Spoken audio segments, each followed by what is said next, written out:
ଆଜି ଆମେ ଗୋଟିଏ ମଜା ଗପ ଶୁଣିବା। ଗପର ନାଁ ହେଉଛି କୁକୁଡ଼ା ଛୁଆ ବଜାର ଗଲେ। ଦିନେ କୁକୁଡ଼ା ଓ କୁକୁଡ଼ା ଛୁଆମାନେ ବଜାର ଗଲେ। ବାଟରେ ଯାଉ ଯାଉ ସେମାନେ କୁକୁରଟିକୁ ଭେଟିଲେ। କୁକୁର କହିଲା, ମୁଁ ବି ତୁମ ସହିତ ଯିବି।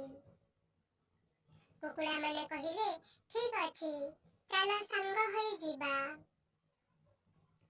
ସେମାନେ ସମସ୍ତେ ମିଶି ବଜାର ଗଲେ।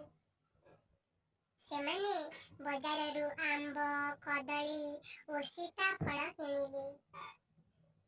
ତାଙ୍କ ଦରକାରୀ ଜିନିଷ କିଣି ସାରିବା ପରେ ସେମାନେ ଘରକୁ ଫେରୁଥିଲେ। ଫେରିଲା ବାଟରେ ଗୋଟିଏ ଜଙ୍ଗଲ ପଡ଼ିଲା। ଜଙ୍ଗଲ ଭିତରୁ ବିଲୁଆଟିଏ ବାହାରିଲା। ବିଲୁଆଟି କୁକୁଡ଼ା ଛୁଆମାନଙ୍କୁ ଖାଇବାକୁ ଆସିଲା। ଠିକ୍ ଏତିକି ବେଳେ କୁକୁରଟି ଭୋ ଭୋ କରି ବିଲୁଆକୁ ତଡ଼ି ନେଲା।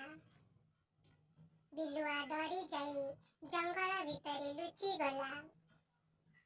କୁକୁଡ଼ାମାନେ କୁକୁରର ଏପରି କାମ ଦେଖି ଭାରି ଖୁସି ହେଲେ।